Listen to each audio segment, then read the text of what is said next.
आज की क्लास में आप सभी का बहुत बहुत स्वागत है। आइए देखते हैं विश्वनाथ त्रिपाठी का हिंदी साहित्य का सरल इतिहास, जिसमें आज देखेंगे आदिकाल से संबंधित टॉपिक। आदिकाल इन्होंने माना है 1000 से 1400 तक।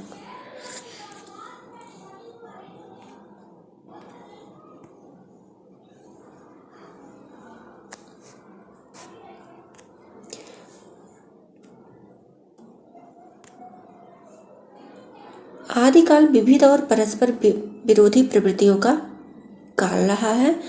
हर्षवर्धन के बाद किसी ने केंद्रीय सत्ता स्थापित नहीं की।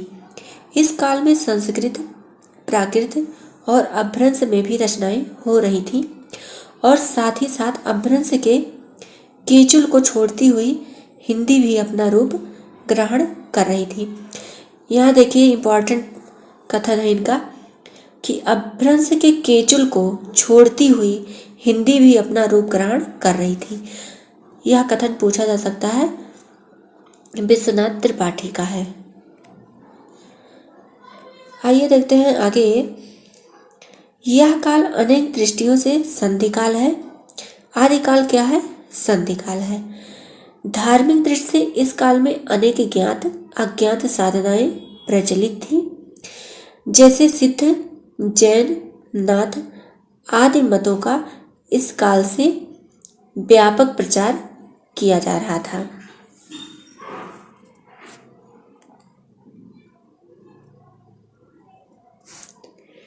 इस काल में ही इस्लाम का प्रवेश हो चुका था, किंतु उसका प्रभाव साहित्य पर आदिकाल के अंतिम चरण के प्रसिद्ध कवि अमीर खुसरो में ही दिखाई पड़ता है।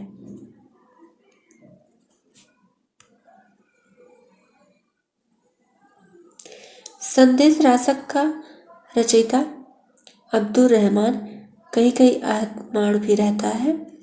अपने नाम से इस्लाम धर्मावलंबी ज्ञात होता है, किंतु उसकी रचना पर इस्लाम का कोई प्रभाव नहीं पड़ा है।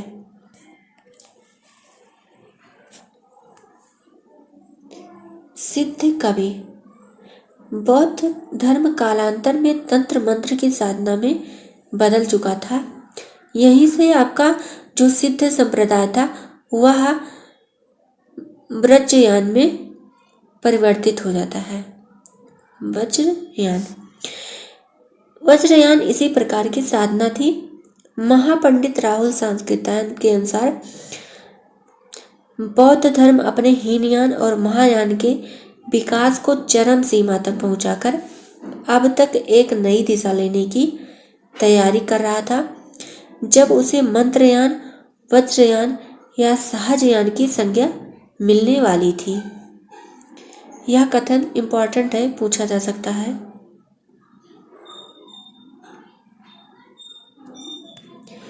सिद्धों का संबंध इस वज्रयान से ही था। इनकी संख्या 84 बताई जाती है। प्रथम सिद्ध सरहापा, जिनका समय 8वीं शताब्दी में माना गया, सहज जीवन पर बहुत अधिक बल देते थे। सिद्ध जो थे वह सहज जीवन पर अधिक बल देते थे। इन्हें ही सहजयान का प्रवर्तक कहा जाता है, अर्थात सहजयान का प्रवर्तक सरहापा है। सरहापा को ही सहजयान का प्रवर्तक कहा गया।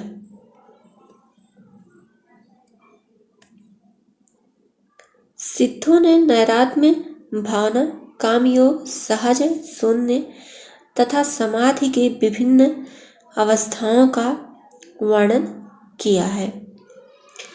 इन्होंने संध्या भाषा शैली में रचनाएं की हैं, अर्थात जो सिद्ध थे उनकी रचनाएं संध्या भाषा में ही मिलती हैं। संध्या भाषा वस्तुतः अंतःसाधनात्मक अनुभूतियों का संकेत करने वाली प्रतीक भाषा है। इस भाषा शैली का उपयोग नाथों ने भी किया। कबीर आदि निर्गुण संतों की इसी भाषा शैली को उलटबासी कहा गया।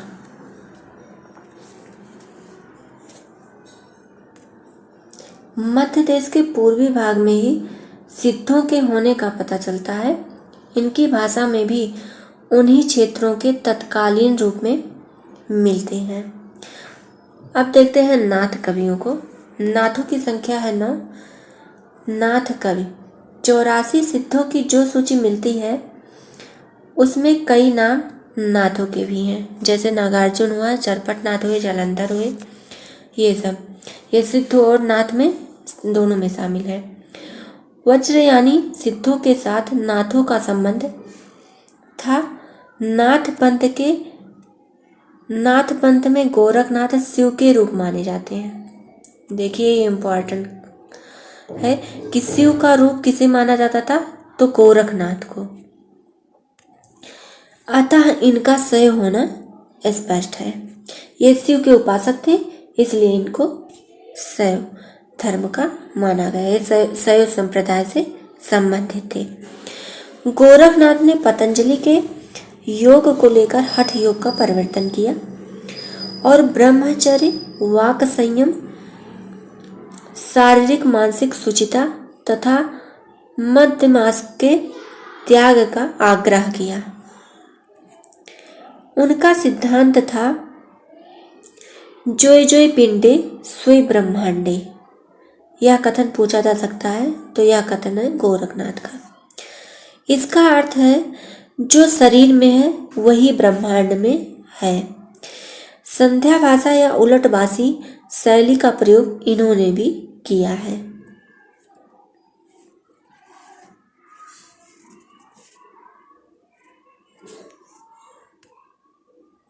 नाथों का निवास स्थान मध्य देश का पश्चिमोत्तर भाग बताया जाता है। गोरखनाथ मत्स्येंद्रनाथ या मच्छंदरनाथ, जिनका अन्य नाम मच्छंदरनाथ है, के शिष्य थे। मच्छंदरनाथ जालंधरनाथ के शिष्य थे। यह भी कहा जाता है कि इन्हीं जालंधर से जालंधर नगर का नामकरण हुआ है। जालंधर के नाम से ही जालंधर शहर बसाया गया है। राहुल संकीर्तन गोरखनाथ का समय विक्रम की 10वीं शताब्दी से मानते हैं। राहुल संकीर्तन के अनुसार गोरखनाथ का समय 10वीं शताब्दी है। रामचंद्र शुक्ल ने इन्हें पृथ्वीराज चौहान के समय का बताया, अर्थात जो गोरखनाथ थे ये पृथ्वीराज चौहान के समकालीन थे। और पंडित हजारी प्रसाद द्विवेदी इन्हें 10वीं शताब्दी का मानने के पक्ष में है। ये आपका इम्पोर्टेंट हो जाता है, पूछ सकते हैं गोरखनाथ का समय हजारी प्रसाद द्विवेदी के अनुसार कितना है या राहुल संकीर्तन के अनुसार कितना है। आगे देखते हैं जैन मतावलंबी। जैन मत के प्रभाव में अधिकांश काव्य गुजरात, राजस्थान और दक्षिण में रचा गया। जैन मतावलंबी रचनाएं दो प्रकार की हैं।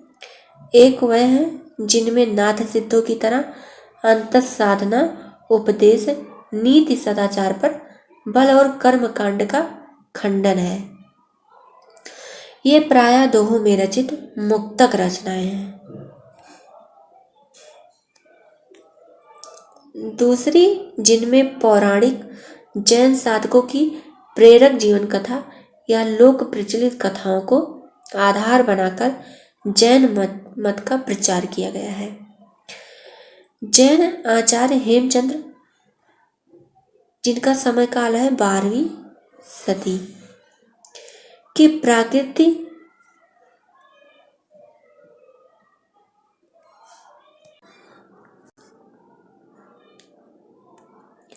जैन आचार्य हेमचंद्र, जिनका समय है 12वीं सदी, प्राकृत व्याकरण, यहाँ प्राकृतिक नहीं बल्कि प्राकृत रहेगा, प्राकृत व्याकरण और मेरुतुंग, इनका समय है 13वीं शताब्दी के समय प्रबंध चिंतामणि में जैनेतर रचनाएं भी संकलित है।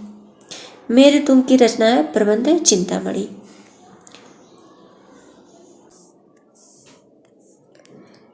जोइंदु, इनका समय है 10वीं शताब्दी और राम सिंह, इनका लगभग समय है 12वीं शताब्दी।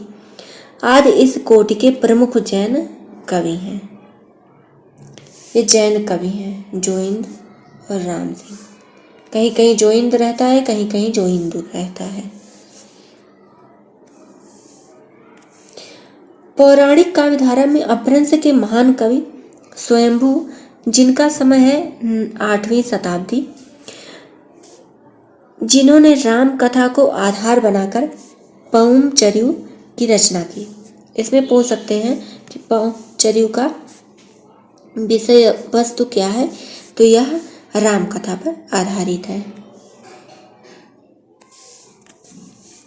पउम चर्यू जयसी के पद्मावत और तुलसी के रामचरितमानस की ही तरह कड़वकबद्ध है। यहाँ ये बहुत इंपॉर्टेंट क्वेश्चन बन सकता है। कड़वकबद्ध शैली में कौन सी रचना नहीं है, या कौन सी रचना कड़वकबद्ध शैली में है? तो आपकी ये तीनों रचनाएं कड़वकबद्ध शैली में आते हैं, पउम चर्यू, पद्मावत और रामचरितमानस।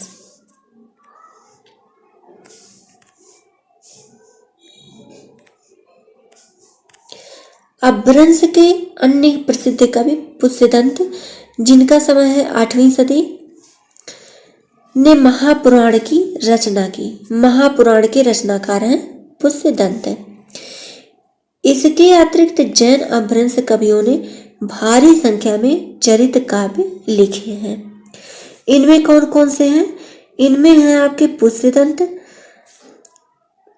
इनकी रचना है नागकुमार चरित, जसहर चर्यू तथा कनकामर मुनि जो 11वीं शताब्दी के हैं, इनकी रचना है करकंड चरित।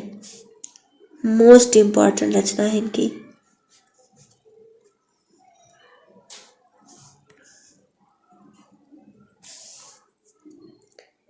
आप लोगों को जो इंपॉर्टेंट लगे अपने नोटबुक में नोट भी कर सकते हैं। इनका समय है 10वीं शताब्दी। इनकी रचना है, यहाँ मिस्टेक हो गया है, यहाँ रहेगा भविष्य कहा। इनकी यह प्रसिद्ध रचना है जो अपभ्रंश कथा काव्य में लोक प्रचलित कथा को भी सरल बनाए रखा गया है। जैन मत को दीक्षित होने की प्रेरणा भी दी गई है। इस रचना में जैन मत में दीक्षित होने की प्रेरणा दी गई है। आइए देखते हैं लक्ष्मीधर। लक्ष्मीधर, इनका समय है 14वीं शताब्दी। ये समय काल बहुत इंपॉर्टेंट हो जाते हैं, ये पूछा जा सकता है, आपको अपने नोटबुक में नोट कर लेना है। 10वीं शताब्दी, 14वीं शताब्दी। लक्ष्मीधर, इनका समय है 14वीं शताब्दी। इनके द्वारा रचना है प्राकृत पेंडुलम। विष्णु के विभिन्न अवतारों से संबंधित पंक्तियां मिलती हैं, अर्थात प्राकृत पेंडुलम में विष्णु जी के जितने अवतार हैं उनसे संबंधित पंक्तियां मिलती हैं इनकी रचना में। हेमचंद्र, जिनका समय है 12वीं सदी, इनकी रचना है प्राकृत व्याकरण में संकलित अपभ्रंश दोहों में भी कृष्ण, राधा, 10 मुख आदि की चर्चा आती है। अतः अनुमान किया जा सकता है कि इस काल के साहित्य में विष्णु के विभिन्न अवतारों को लेकर प्रचुर मात्रा में रचनाएं हुई थी, जो अब उपलब्ध नहीं हैं।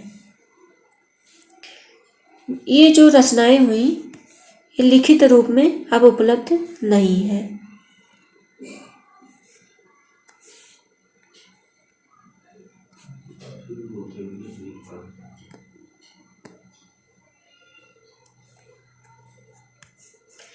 राउल बेल,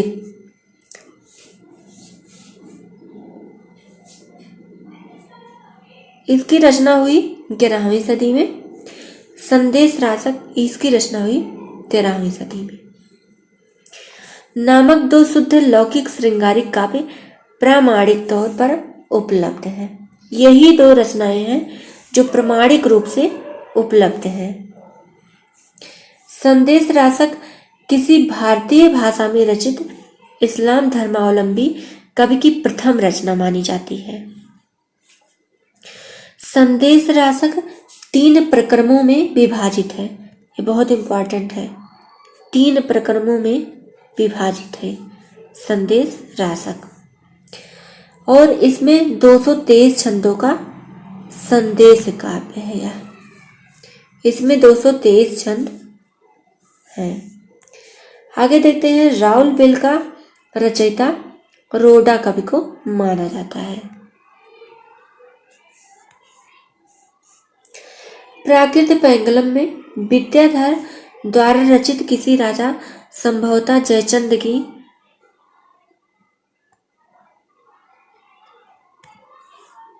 एवं अनुमानतः सारंगधर द्वारा रचित हमीर की प्रशंसा में लिखे पद्य मिलते हैं। ये पद्य है।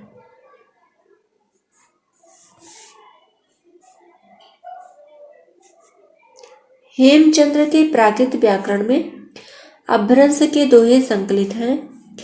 दोहा उस समय का लोकप्रिय छंद था। दूसरे वीरता और श्रृंगार नीति विषयक दोहों में रचित कृतियां भी लोकप्रिय थी। श्रृंगार ऐसे नहीं रहेगा, श्रृंगार रहेगा ऐसे। ये शुद्ध शब्द है। दोहा, पद्धड़िया, गेय पर अपभ्रंश काल के प्रमुख छंद हैं।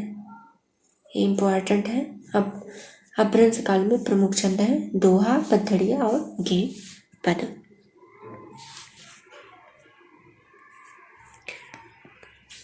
आज की क्लास बस यहीं तक। मिलते हैं अगली नई क्लास में। आज की क्लास कैसी लगी आप सबको कमेंट करके ज़रूर बताइएगा, और अपने सभी साथी मित्रों को यह वीडियो शेयर कीजिएगा। मिलते हैं अगली नई क्लास में।